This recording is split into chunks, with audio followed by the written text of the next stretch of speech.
Good evening and welcome to Tales of Cape Cod. You are seated on the site of the old colonial courthouse, which was originally built in 1763 before it was converted into a church, well before. And it also is the site of what we call here on Cape Cod the Revolution of 1774, or what is now celebrated as Cape Cod Independence Day next month in September. Tales was founded by Lou Cataldo. I've been doing a little research on where the organization comes from. He was a Navy veteran who served in the Pacific and lived here on the Cape for 66 years. He was director of the Barnstable County Bureau of Criminal Investigations for 25 years, became Dennis Chief of Police in 1974, and he was instrumental in the technology known as fingerprinting. Cataldo possessed a strong interest in Native American history, and he was made an honorary member of the Mashpee Wampanoag tribe. He and fellow historian Dorothy Worrell pioneered the recording of Cape Codders' oral histories, which is an initiative that Tales of Cape Cod continues today. Our speaker tonight is Timothy Lindberg. He is a summer resident of Barnstable, hence the fan club. And he also lives in London and is active in the Hacklet Society, whose members and trustees study and publish world history on the great age of exploration and transatlantic voyages. Many of the Hacklet Society's journal articles relate to British ventures, which with the primary sources in English, but the majority of their journal is based on texts in languages other than English and translated from Spanish, Portuguese, Italian, French, Dutch, and some Russian, Greek, Latin, Ethiopian, and Persian, and Arabic. I myself brought my country's flag this evening, Wales.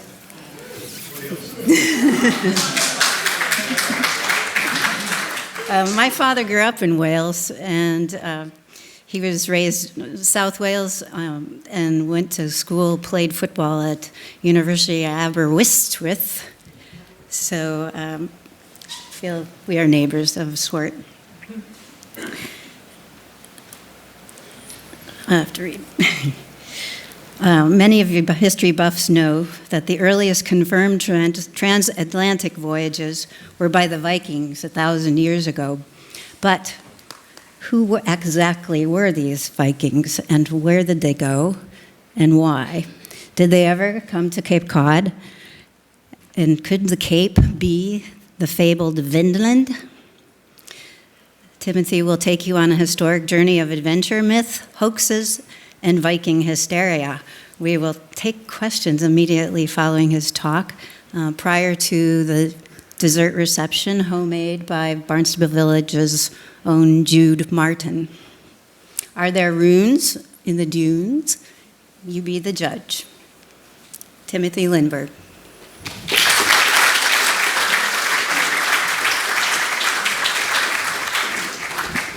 Thank you. Good evening, everyone, and welcome. Thanks for coming out tonight. I honestly thought between the Delta variant and the rain, I'd be presenting to my son tonight, who, by the way, is my projectionist. But it's my pleasure to be here tonight. I spoke once before, 2 years ago, to this group about voyages and adventures to pre-Pilgrim New England. And that was the year before we were going to have the 400th anniversary of the landing of the Pilgrims. Unfortunately, due to COVID, we didn't have that last year, but worse things can happen. But in that presentation, I talked about the first transatlantic voyages by Europeans that we know about, and that obviously is the Vikings. And so I'd like to expand on that tonight and talk about Vikings and Cape Cod. Are there ruins in the dunes?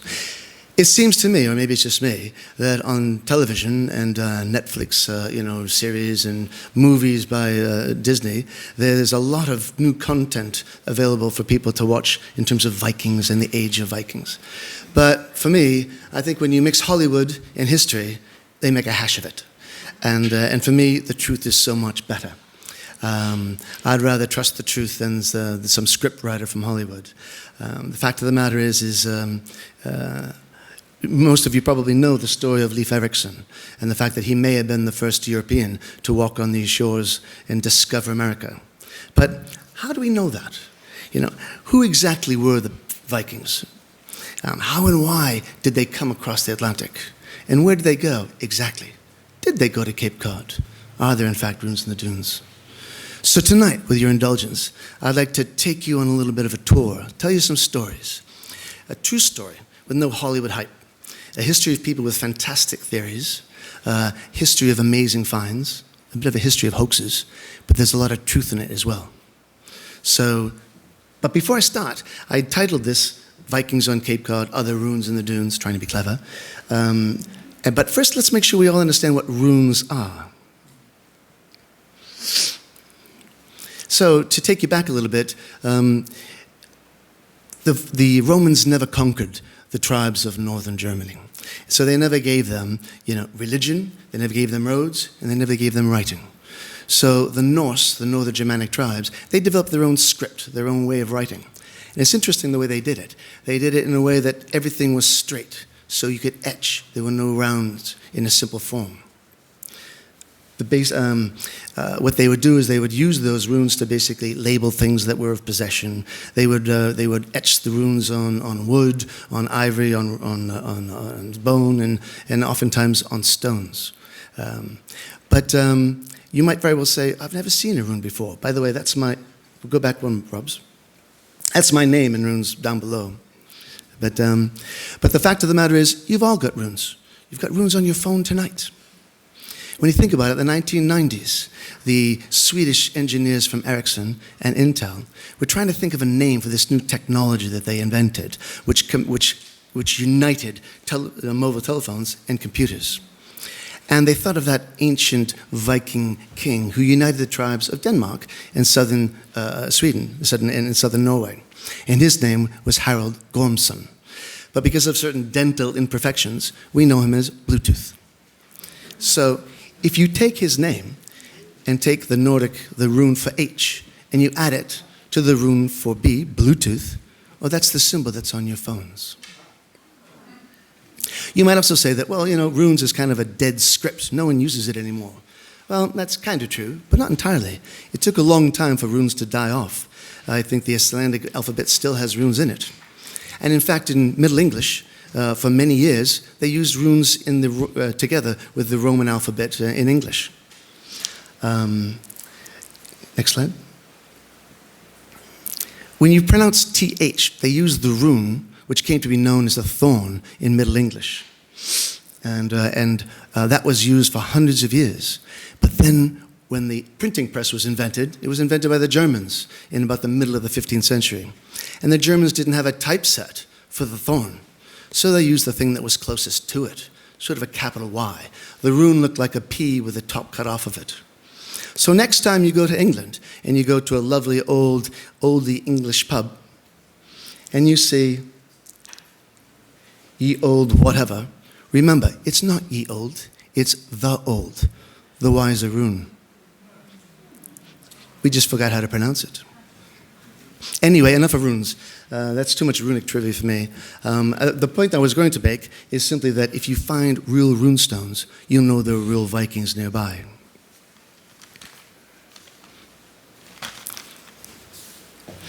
So, who were these Vikings?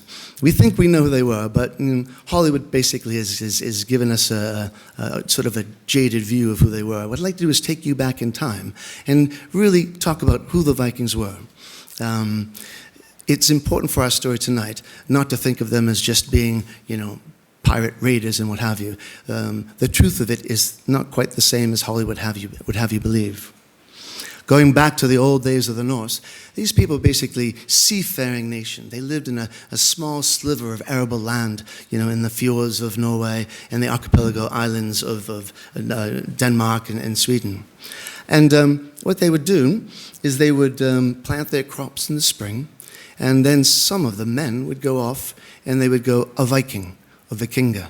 So Viking really is more of a verb than it is a noun. but we will use it interchangeably with the Norse because that's the convention. And so that continued for a long time, and it was a rough and tumble life. It was survival of the fittest. They would just raid each other to supplement their income. They were master shipbuilders. The ships that they built were the best in Europe at the time. They were a clinker-built ship, and they were strong enough to carry cargo, to carry cattle, yet shallow enough to go up river systems, yet long enough and flexible enough to deal with the high seas. And what happened at the same time is Europe sort of fell apart, as you know. And particularly with the death of Charlemagne in 814, the Carolingian Empire fell apart. There was no central army. There were no navies. There was no coastal defense. And so the Vikings decided to take advantage of it, and they fell into that power vacuum.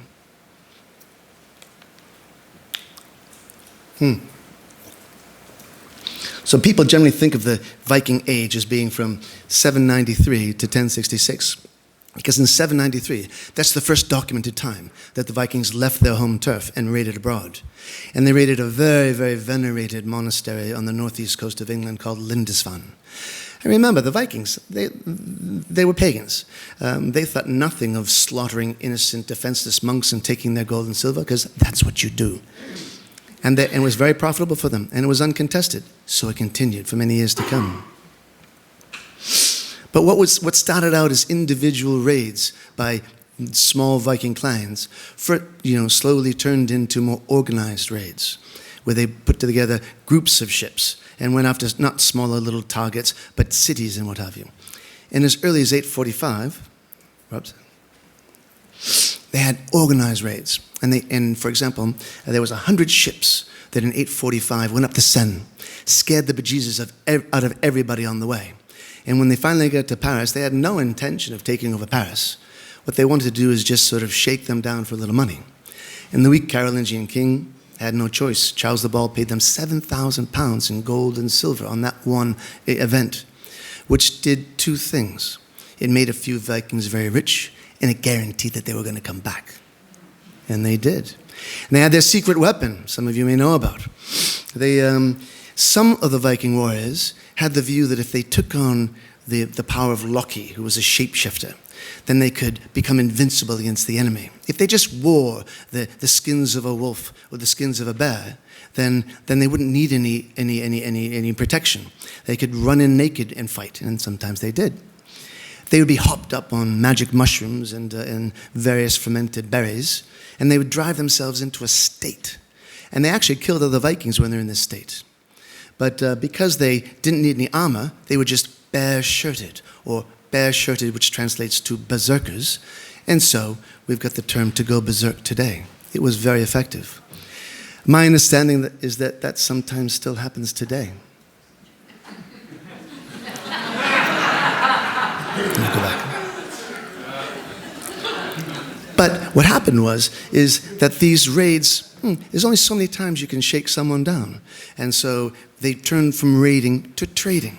Where they couldn't raid, they'd trade. And not just in the west of Europe. It's important to understand that happened well into the east as well. They went all deep into the land of the Slavs and down to the Volga River, to the Caspian Sea, to the other side of the Caspian Sea, as far as Baghdad, which at the time was the capital of the Abbasid Empire, the Abbasid Caliphate. There's even a Viking grave in which you can find an 8th century Buddha from India. And they were always full of Abbasid coins. You see, the Vikings in the Far East, they were slave traders. But it was a very profitable business. Wherever they went, they'd set up trading posts. And so, for example, Kiev, the capital of Ukraine today, started out as a Viking settlement, a Viking trading post. And the people there, the Slavs there, had a word for them. They called them the men who row, or the Rus.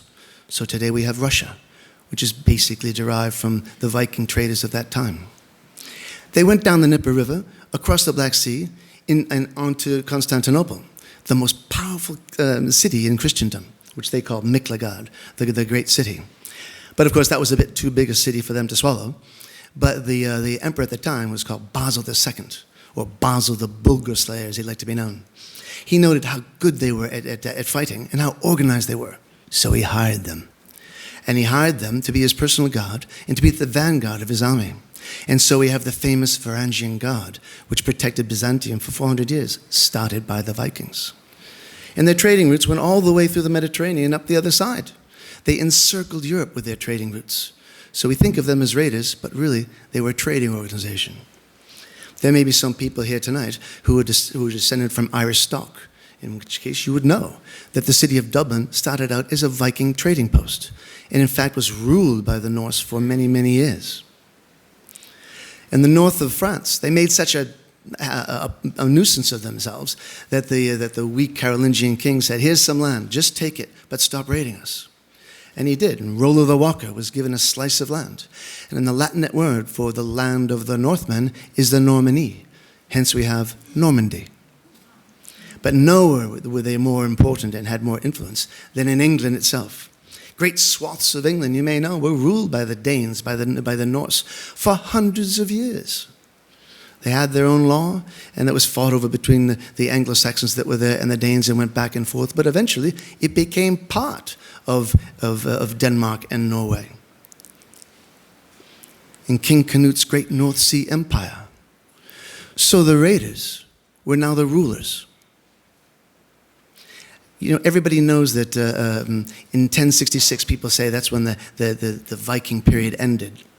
And every school child in England is taught that, oh, in 1066, the French invaded England and everything changed. But that wasn't exactly as it was. In fact, it was the Normans that invaded. And the Normans were nothing more than Vikings who had learned French a few generations back.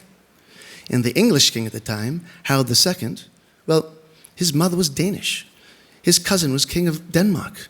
His brother Tostig, doesn't exactly sound very Viking, was basically fighting for the Norwegians. And when William the Conqueror invaded England, he invaded on, according to the Bayeux Tapestry, dragon-headed longboats. Sure looked like Vikings to me. So some people say, well, you know, what happened to the Vikings? I've heard this in England where, you know, I know that 1,000 years ago the Vikings were here, but when did they go home? Well, they didn't go home. They never went home. They just melded into the society. They became, you know, farmers. They became traders. They became merchants. I understand that some descendants of those fair-haired, mad-eyed Vikings went into politics. And later on, some of them did rather well. And that, of course, is a cheap shot. Sorry, Boris.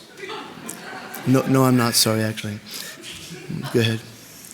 But the point is that when you know the true story of the Vikings, that they weren't just raiders, they were traders, they were rulers, they were colonizers. They were always pushing the edge of the envelope in terms of where people in Europe were going. It should be no surprise to us that they wouldn't have pushed the edge of the envelope across the northern part of the Atlantic Ocean, from England to the Faroes, Shetlands, Iceland, and beyond. But how do we know that's true? How do we know that's true? Well, when I think about early transatlantic voyages, I think of my favorite English Victorian wit, Oscar Wilde. And he said, many people discovered America before Columbus, but most of them had the good sense to keep quiet about it. But they didn't keep quiet about it. The Norse at the time, they'd tell anybody who would listen to them in terms of what their ancestors had done. When you think about it, in Iceland, over a fire, in a longhouse, during a long, cold Icelandic winter, they would regale each other with stories about kings and battles, and to a great extent, about their families. And they would take these stories, and they would pass them down, generation to generation to generation to generation, for hundreds of years, until finally, in the 13th century, the great Icelandic skalds like Snorri Sturluson wrote them down. And so we have the sagas. The sagas, the stories of the Old Norse, of which there are many. But there is only two that we care about tonight, and that is the Saga of the Greenlanders and the Saga of Eric the Red, together known as the Vinland Sagas. Oh, sorry, back. See, we hadn't practiced. Now, so let's start our story then. And the way I like to tell the story of these sagas, the Vinland Sagas, is to recount the fact that in England we had a show a little while ago called Neighbors from Hell. So, you know the type. The kids are unruly, the dog's always barking, you know, they make a nuisance of themselves. But even within the Viking community, there were some people that were beyond the pale. And so our story begins with a story of Viking neighbors from hell. And that's the scariest picture I could find of a Viking. So according to the sagas, in the middle of the 10th century, there was this gentleman by the name of Thorvald Arvaldsson. And Thorvald, let's just say he had anger management issues. He had to make a long story short, he had an altercation with some of his neighbors, and a few people died. But actually, a lot of people died. And the people there said, "You're out of here. You are banished from the kingdom." And he had to take his family and leave. And he was sent to an island in the middle of the Atlantic Ocean, which now we know as Iceland. And there he went with his children. But the Viking apple didn't fall very far from the Viking tree. And his son Eric, well, he had some issues too. He had an altercation with some of his neighbors, and a few people died. And he was banished to the far corner of Iceland, where he had an altercation with some of his neighbors, and a few of his neighbors died. And they finally said, "Enough is enough. You're out of here. 3 years, you are banished from Iceland." But he had nowhere to go. He couldn't go back to Norway. He couldn't stay. He had heard that there was land further west. He had no choice but to chance it. So he got in his ships with his family and all his goods, and he headed west. And he found land. And he sailed under that land to the far side of it, and he found a couple of fjords that were sheltered and were capable for raising his cattle. And there he stayed, survived, and thrived. 3 years later, in the year 985, he came back to Iceland. And he told the other Vikings there, "I have found this new green land to go to." And of course, the sagas make fun of the fact that he oversold the thing, being Greenland. But, he was an early real estate agent, what can one say? He had no problem getting people interested in going, because Iceland by that time was quite overcrowded. There's not that much arable land in Iceland. And so 25 ships left and went to Greenland, and hence started the Norse colony in Greenland. And of course, he was Eric the Red. Now, you probably know that story, but the rest of it might be a little more obscure to you, because it didn't end there. The Norse on Greenland survived and thrived. They grew from a small colony to a group of 4,000 to 6,000. There were many voyages between Norway and Iceland, between Iceland and Greenland and Iceland, and back and forth. They traveled hundreds of miles up the west coast of Greenland to hunt for walruses, because the walrus ivy was very valuable. And they got the ivy, and then they traded it through their trading system in Europe. And it was a very valuable commodity. They survived very well. So when you think about it, do you really think that the Vikings, given what you know so far, would go 900 miles from Norway to Iceland, then 300 miles to Greenland, stay there for 400 years, and not go any further west? That's unlikely. By the way, think of it this way. The Norse were in Greenland longer than the English have been in America, from the time of Jamestown to today. That's a very long time indeed. You'd hardly call them a colony. They were more like a country. But we know now, through archaeology and through digs at ancient Inuit sites in Canada, that the Norse did trade with the North American natives for a very long time, for hundreds of years, and probably made hundreds of trips to Canada, to subarctic Canada. And I'm not quite sure. And that 400 years of settlement in Greenland, basically, also next slide. They built churches, by the way. The Pope sent a bishop. There are Vatican records for many years about what went on in Greenland. So we know it's all very true. But the one that we care about, the first voyage from the Norse Greenlanders to North America, was that of the famous Leif, Eric's son himself. Eric's eldest son had heard from a traveler that had been blown off course that there's land further west. And this was just in a few years after the colony was settled, about the year 1000. And so the sagas tell us that he left, he went up north, and then went over due west to a land of great big flat rocks, and he called that Helluland. He went further south to a land that was full of trees and forest, where the forest grew thick right down to the shore, and he called that Markland, forest land. And then he went famously farther south than that, to a land where the waters were warmer, the ice did not form in winter, a land of long sandy beaches, a land of self-sown wheat, a land of vines and grapes, and he called that Vinland. But where is Vinland? Could Cape Cod be Vinland? Well, now we have to go back to the sagas. And I wish I could see the next slide. Back. Okay.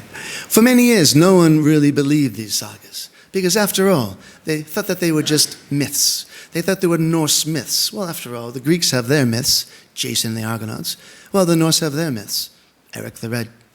And no one really took it seriously. And they forgot about Greenland. Now, one interesting thing is that in the middle of the 15th century, all those people in Greenland mysteriously disappeared. Nobody knows why. And that's another story altogether we may come back to. But there was one person that may have believed it. Just as an anecdote, we know that Christopher Columbus was in Bristol, England, on the west coast. And the men of Bristol, as they were known at the time, and he was in the year of 1476, 15 years before he sailed the ocean blue. And the men of Bristol had traded with the Icelandic people for generations. They were in living memory of the Greenlanders. Columbus never said anything about this, but his son Ferdinand, after he passed away, had all his notes, and he produced his biography in the first half of the 16th century. And he said that in 1477, his dad went to Iceland. Why did he go to Iceland? Did he go to Iceland to know more about the sagas? Did he go to Iceland to learn more about the land that was due west, as he was thinking about his theory about going west to get east? We just don't know, but that much is true. Well, there it lays for hundreds of years. Not much happened. People basically forgot about them. And then until this man came along. And he was Carl Christian Ruffin. And he believed he was a Danish philologist and historian. And he translated the sagas into English. And he wrote a book called American Antiquities, in which he argued that the first Europeans to go to North America were in fact the Vikings, not Christopher Columbus. And everyone got excited about that. This is news to them. This is fantastic. Is that really true? Well, remember, this is also the time of Romanticism. It was the time of romantic plays, music, art, and the thought of brave men on long voyages, beautiful women, lust, power, family struggles, myths, magic, monsters.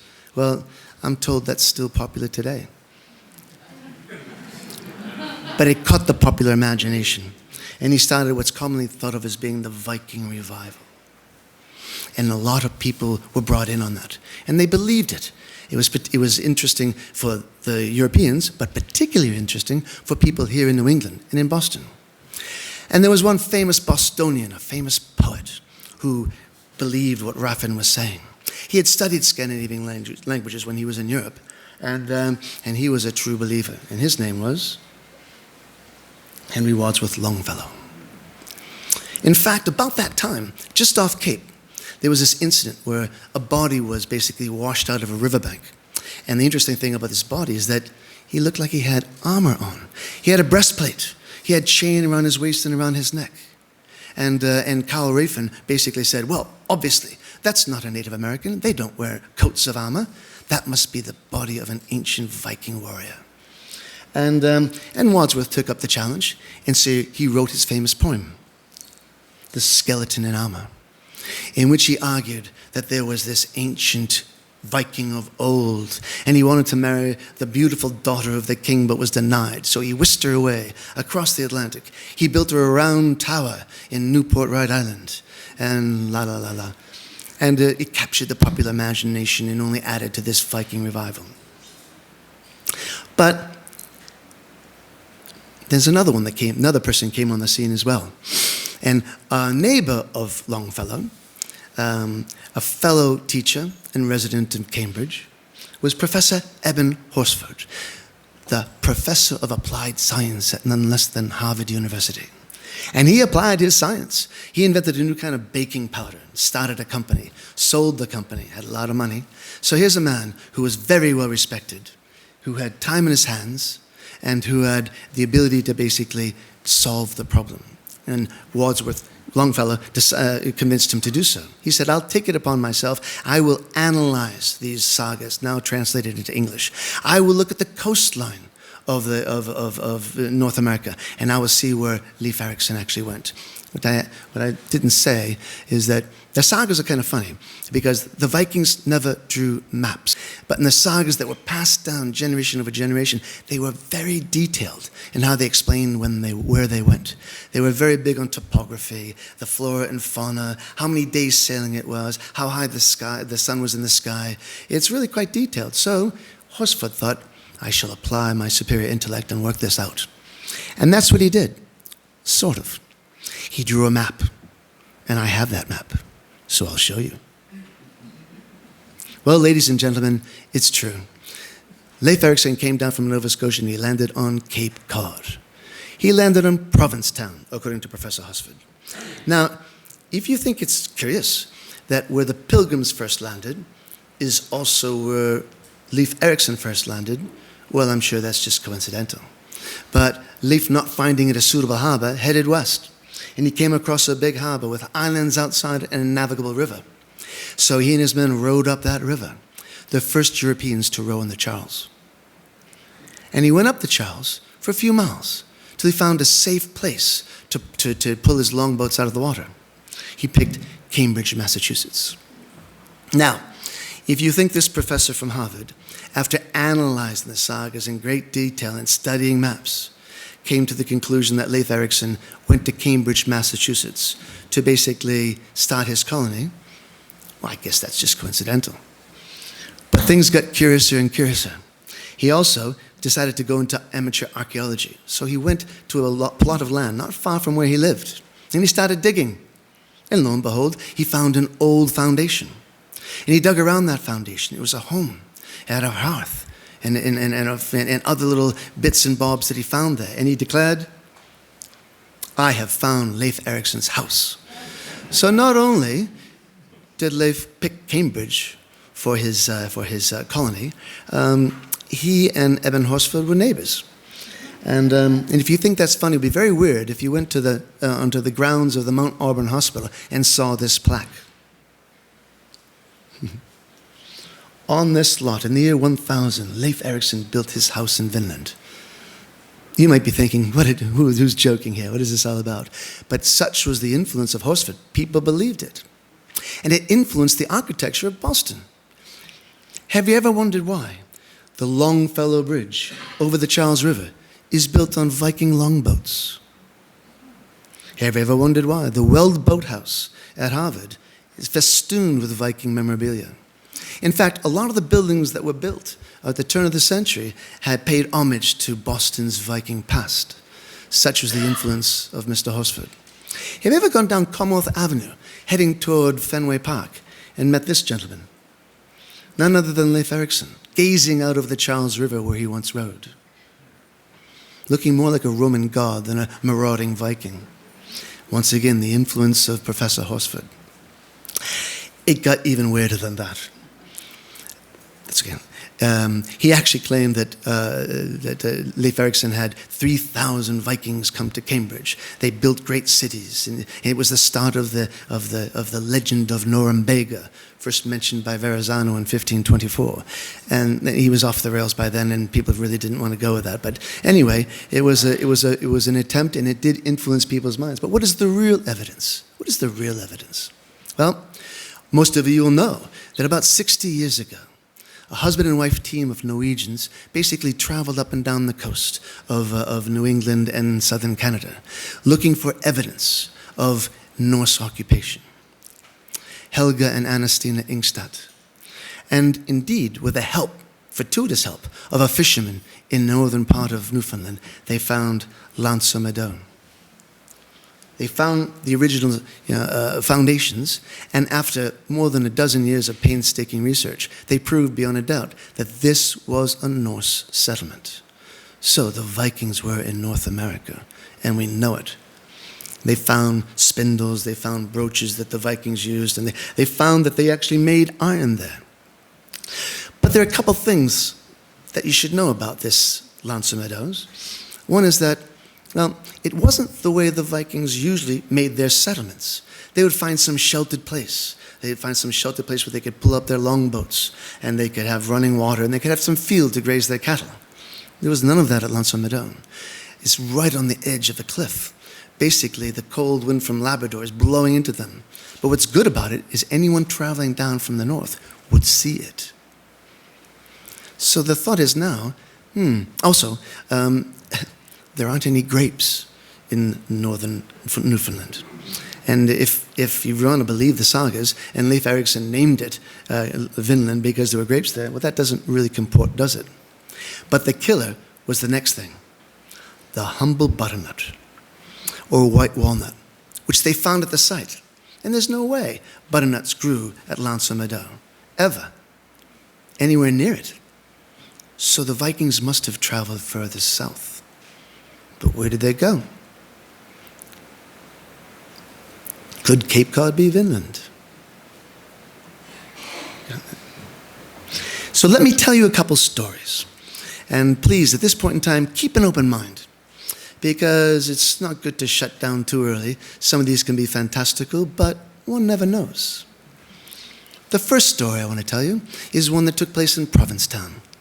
The year was 1805, and there was a hill on the west side of Provincetown, about 30 feet high, and they had to level it to make room for a salt works, where they dried seawater to make salt. And they did that, and that lasted for about 50 years. So 30 feet of soil was removed and flattened out. And then, 50 years later, when it was no longer useful as salt works, they sold off the land, and people built houses, including this gentleman, Francis Payne. No. And he built this house, and as he was building it, he dug down, and under his foundations, he found another foundation, a wall. But unlike any other wall that they would see, the stones were not from Cape Cod. They weren't field stone. They weren't glacial stones. They were cut stones, squared off stones, the kind of stones you'd use for ballast in a ship. He didn't really think too much about that. He showed it to a few people, and he just built his house. In 1926, archaeologists from Harvard University wanted to dig it up and find out what that wall was. They were denied permission. No one's ever seen that wall since, but it's still there, under number 7 Cottage Street, Provincetown. Now, the story behind that is that Leif's younger brother, Thorsten, basically died, shot by what they call a skraeling, which is the term they use for the Native Americans. And his ship and his body never returned. And they're wondering, well, could that have been the ballast from his ship? I don't know. But rocks loom very large in our story, because after all, if you build something that's organic material and 1,000 years go by, it's not there anymore, or it might not be there anymore, but rocks will be. So stones provide better evidence. And one of the most interesting stones you can find is not very far from here, just in the Bourne Historical Museum, and it's called the Bourne Stone. How very clever. And if you look at the bottom of the stone, you'll see etchings.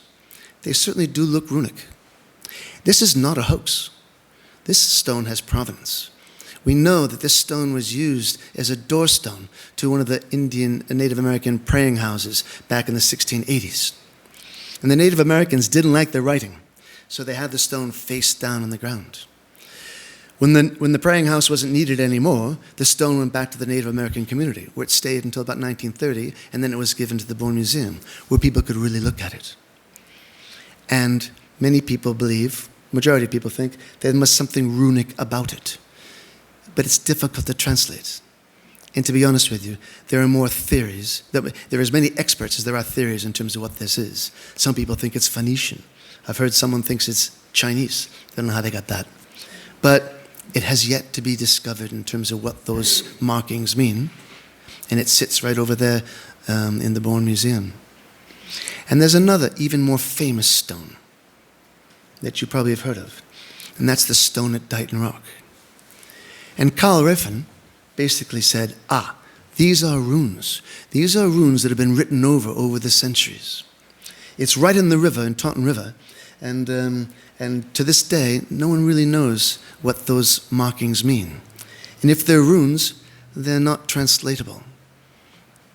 None other than George Washington saw this stone. And he said, you know what? That looks like some of the writing on the stones that we have at my plantation in Virginia. George may have been right, but nobody really knows. Closer to home, there's another stone. South of Martha's Vineyard, there's an island called No Man's Land. And on that island, in 1926, I forget the guy's name who owned the island at the time, but he found this stone. And on it is inscribed clearly, in very good runic lettering, Leif Erikson, 1001. Now, what's curious about this stone is that, and you have to understand, runic lettering changed over time. And you can actually date an inscription by the types of letters they used. It evolved. And the lettering here is correct for runic lettering at the time of 1000. So whoever did this, whether it was 1,000 years ago or recently, did a little homework, but not a lot of homework, because it's also dated M1, 1001. Well, as we talked about before, the Vikings didn't use Roman numerals. In any case, if Leif Erikson really wanted to engage in a little New England graffiti, he would have had to have climbed the cliff on the south side of No Man's Land, go inland about, 120 feet or so, find a stone, etch his name in it, and then go off on his merry way, and let 1,000 years of erosion take that cliff down until just at the right moment, it falls off the cliff to the bottom, ends face up, so all can see Leif Erikson, 1001. You may or may not believe that's true. There are those that do think it's true. A few years ago, people tried to get onto the island, get the rock, bring it to Martha's Vineyard to really analyze it. But you may know, No Man's Land was a bombing range in World War II and for decades thereafter. There's more unexploded ordnance on that island you can shake a stick at. So they weren't allowed to go and get the rock and bring it back. And to my knowledge, no one's seen it in 20 years as it slowly sinks into the Atlantic. But there are other stones as well. There's the rather famous Spirit Pond rune stones in Maine. And these are clearly runic. But it's kind of gibberish. No one can understand what it says. It doesn't really mean anything. And in any case, the person who found this stone was told by the Maine state, you must give it to us because you found it on state property. At which time the stones disappeared. They couldn't be found anymore. Until a couple of years later, when someone said a $5,000 reward to anyone who can find the stone and give it back to the State Museum, and suddenly the stone materialized again. So the person who found the stone was interested in the money, not in the history. But when it comes to hoaxes, we can talk forever about hoaxes and runestones. There's the Narragansett stone. Do you know they found runestones in Oklahoma? There's a famous runestone in Minnesota called the Kensington runestone, which is a very good fake. And a lot of people still believe it. But at the end of the day, they're probably fakes. And some of these fakes are very good. Yale University was defrauded of $300,000 for buying what were known as the Vinland maps, and they proved to be a fake. But let me leave you with one more thing that might make the hair on your back of your neck stand up a little bit. And that's this. This is known as the Maine penny. A gentleman by the name of Guy Melgren, a retired school teacher from Massachusetts, used to love going up to Maine along the coast and digging around the shell middens. A midden is basically a rubbish heap, if you will. It's where the Native Americans gathered and traded things, and so in a midden it would build up over the centuries, and you find arrowheads and all sorts of things in there. And in one midden, in the Goddard estate, he found this coin. I think it was in 1957. It's a silver coin. Well, he was told it was an old English coin. And Guy would show it to his grandchildren. He'd show it to all the people that came into his house, and he was showing the artifacts, and that'd be one of the artifacts and of the arrowheads that he'd show them. And then when he passed away, he gave all his artifacts, including this penny, to the Maine State Museum. But a couple of years later, someone from London, a coin dealer, who had heard about it, came and took a look at it. And he said, well, that's not English. I think it's Norse. And he called the people that he knew at the University of Oslo in the State Museum of Norway. And they came over and they took a look at it. And they confirmed, yes, that's a Norse coin. That's a coin from the reign of Olaf III, something like 1075 to 1080. So immediately people think, well, it's a hoax. The guy got the stone, he got the coin, he threw it in the midden and said, oh, look what I found. But I'm not so sure about that. In fact, I don't think it's a hoax at all. So you tell me, is it a hoax or a true find?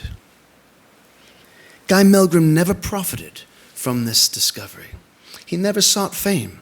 And those are two things when it comes to hoaxes that kind of should red lights, shall we say. He never knew the coin was Norse. He died thinking it was English. They didn't find out that until afterwards. He never told anyone it was Norse. The coin was debased. Basically, Olaf III ran out of money, so he debased his currency. And good money chases out bad money. It wasn't in circulation very long. So they perforated those coins and they used them as trinkets. They would use it to trade with the Sami people in the north and for reindeer pelts or what have you. And this coin had been perforated. The coin was therefore relatively expensive because it was rare. It was the wrong date. If you really want to pull off a hoax, why pull off a hoax with a coin from 1075? That's 75 years after Leif Erikson was supposed to be around town. And if you really wanted to have a coin, you could get a coin from the reign of Olaf Tryggvason, who was the king at the time, or Ethelred the Unready, and there were lots of these coins, many more than this, and cheaper. Why would you take an expensive, rare coin to pull off a hoax? But just very recently, and this is the clincher, the professors from the University of Oslo revisited this coin. And they revisited all the coins from the reign of Olaf III. And I have to say, one thing about the Norwegians is they're very detailed. They know about every hoard. Every single time they find a hoard of coins, they document how many there were, what reign it was from, and also what the state of the coin was in. It's a very complicated system of grading coins, mint condition down to whatever. And they concluded that it wasn't possible for Guy Milgram in and around 1957 or earlier to even acquire this coin. It didn't exist. So I say, it's a real coin. It's a true find. But ladies and gentlemen, you tell me what a Viking coin is doing on the coast of Maine from the year 1075. But remember what we said before. Leif Erikson's wasn't the only voyage to North America. The Norse Greenlanders were trading with Native Americans for hundreds of years afterwards. And we know that from other finds further north. Perhaps in the year 1150 or something, some Vikings were trading with some Norse in Newfoundland or north, and that coin got into the Indian trading system and was passed from tribe to tribe and ended up in Maine. Or perhaps, the Norse were trading with the Native Americans as far down as New England. We don't know. So this takes us back to the sagas. And I'm going to go back to what Professor Horsford tried to do. And I'm going to play a little game with all of you tonight. We're going to play a game of geographic jigsaw puzzle. What if I told you the following things are a reasonable interpretation of the sagas and would give you directions to exactly where Vinland is? And knowing, as all of you do, what the coastline looks like through all of North America, you can probably work out where I am. So I'm going to say, these are the directions to Vinland. First of all, you're going to be 150 to 300 miles from Nova Scotia, heading south. The sun is just above the horizon at 4:30 p.m. on the winter solstice, the shortest day of the year. And we know that would be about 42 degrees latitude. That's Boston. You must pass along a sandy Wunderstrand. This is a term they used in the sagas for an unbelievably long beach. Like, when is this thing going to end? And that's the term they used. And at the end of that Wunderstrand, you're going to head into a shallow sound with islands to the south. And then, after 10 to 20 miles, you're going to come up to a river which heads north. Very shallow entrance. You can only get into it at high tide. And the river takes you to a lake, a place of safe anchorage for your ships. So if I told you that's a reasonable interpretation of what the sagas say, where am I? Either you're very good at geography or you know the story. Sorry, go. No, I don't know the story, but Bass River. Brilliant. And where's the lake? Fallen's Pond. You'd be in Fallen's Pond.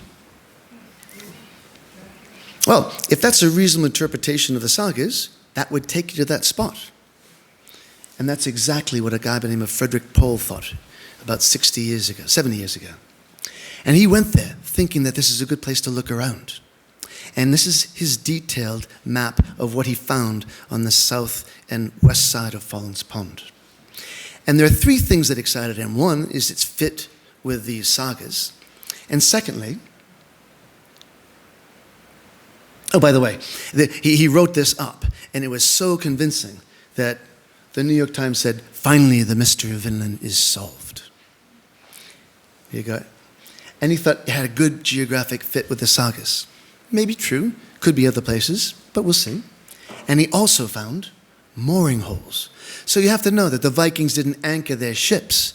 They would drill holes into rocks. They would put a metal spike into it attached to a rope, and they would secure the boat. And when they wanted to leave, they just pull the pin and off they went. It was their way of mooring. They used mooring holes. And Pohl found mooring holes on Fallen's Pond. Here's a close-up of a triangular mooring hole. Now, it seems pretty good to me. However, other people say, well, there were a lot of holes in rocks in Cape Cod.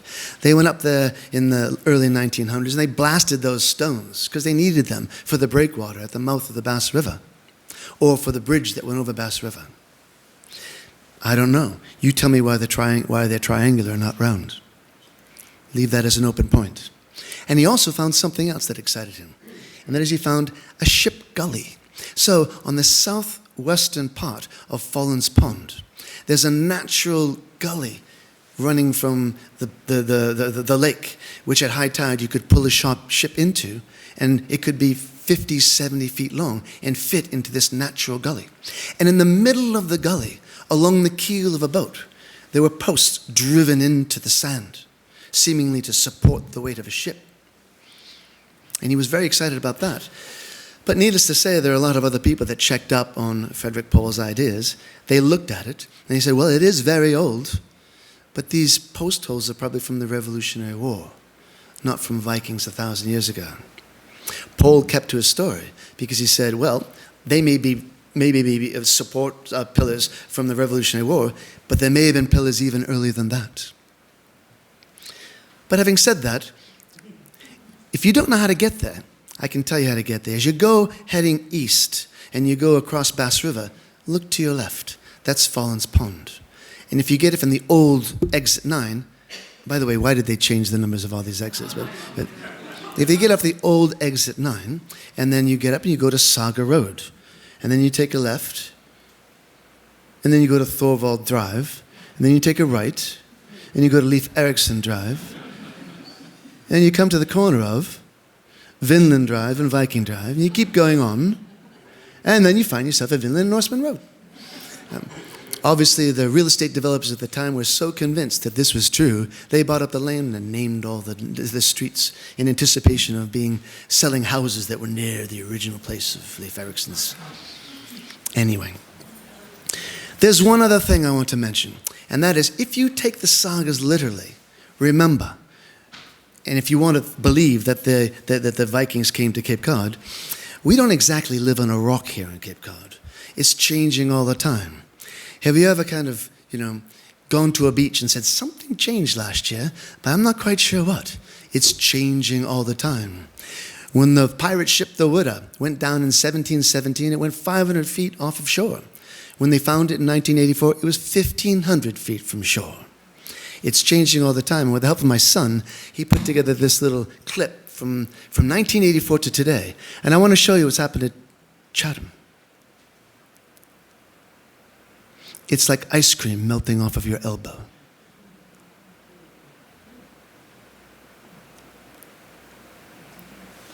That's just 35 years of erosion in Chatham, melting all that sand off of Nauset further down past Chatham onto Monomoy. Well, what do you think happened over 1,000 years? I've asked what the Cape looked like 1,000 years ago. Well, the sea level was probably a meter lower than it is now. There's a lot more land mass to Cape Cod. But Provincetown is slowly being pushed further west, and Nauset's being stripped, and Monomoy's growing, and the Cape is a moving feast. So just keep that in mind. So in any case, what do we know? Well, first question is, did the Vikings come to North America 1,000 years ago? Absolutely they did. Also, did the Greenlanders keep visiting North America for hundreds of years? Yes, they did. We know that to be true. Did the Vikings travel south of Newfoundland? Well, yes. There's absolutely every reason to think that that's true. Did Vikings visit Cape Cod? I would say the answer is somewhere between possible and probable.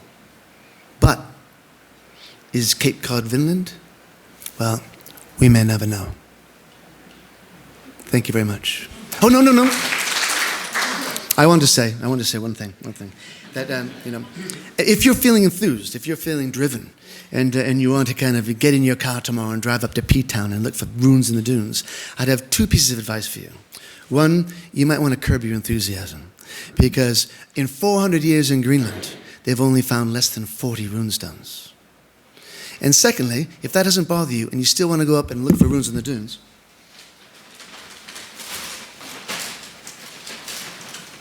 then take these with you and look about a half a mile east. Thank you very much.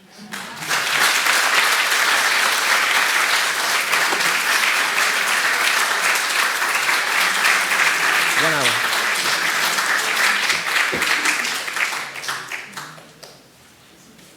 Any questions? Good guess on Bass River. Yes? Can you give some information about that Stonehenge thing in New Hampshire, whatever that is? Oh, that's just one more of a long list of them, yeah. There's a book called Fantastic Archaeology, where I forget his name, he goes through all of these one by one, and it's a litany of hoaxes. It's entertaining, but that's what they are. I mean, such was the interest in people's need to believe that runestones were popping up like mushrooms all over the place. You know, someone said that they were in the back of their church and they stumbled across a runestone. Well, you really wouldn't after 1,000 years, would you? But having said that. Sure. Yep. I think this is related to Vikings, but this place is south down called Blue Rock. Yeah, Blue Rock is on Bass River. Yeah, that's one of the mooring stone rocks. Is it blue? Okay. I think it's just bluer than the other ones around it, perhaps, yes. Yeah, and that was mentioned by Frederick Pohl as well, as a possible mooring site. Hello. Hi. You suggested that the runes have not been deciphered, or we're not able to read the runes. Is that still true, or did I understand it correctly? Yeah, that's true. So they think they are runes, but they don't know what they say. And also, when the Norse wrote in runes, they wrote in a very flowery way. They didn't exactly say, this is my house or something like that. And so you can read what it says, but you might not know what it means. Does that make sense? Have the stones Excellent. been found in Norway and Scandinavia? Oh, absolutely. The one that I showed before was one of the gelling stones, which was for Bluetooth in Denmark. And they're found all over the place, yes. And in Iceland, yes. Yes, Steve.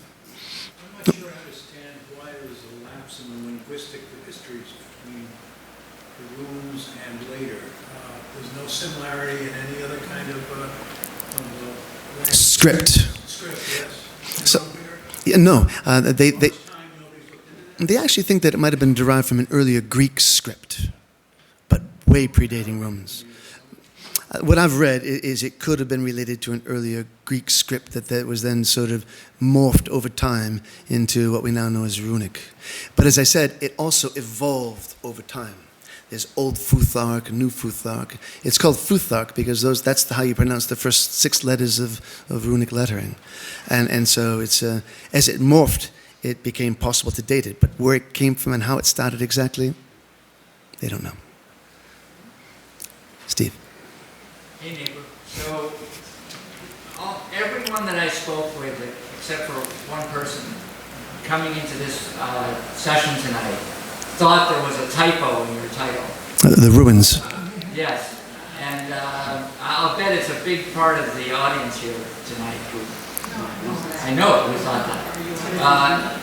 So I'm curious as to this, why don't we hear anything about? Do you have a theory as to why we don't hear anything about runes tonight? Ruins, or runes. Runes. Runes. Yeah. Oh well. I mean, we were, yes, so many people saying, oh, Tim had a typo in his presentation. I heard that. R-U-I-N-S, but of course not. No. So it's new to a lot of us. Do you have a theory on why that would be? That no one's ever thought about runes before. Yeah. That it's not something that's in the common. Well, that may just be what it is. I don't know, but I guess the point I'm trying to make is if you want to confirm the presence of ancient Vikings, find a runestone that's real. There you go. Nothing else would have lasted 1,000 years. The tower that's in Newport, Mhm. is that, Yeah. That was Longfellow used that in his poem, and that probably added to the rumors about it really being a Nordic tower. But I think it's pretty clear that was owned by Benedict Arnold's grandfather, who was called Benedict Arnold, who was the first governor of Rhode Island, and he had copied. There are similar structures in England that look like that, and people have claimed that there are ruins inside, but people see what they want to see. I think it's. They did some archaeology on it, and they sorry, I made it too long. Oh, they dug under it, and the only artifacts they found were broken, tobacco pipes from right about the Revolutionary War, the same sort of period that would be in question. Nothing Viking or Norse. Thank you very much.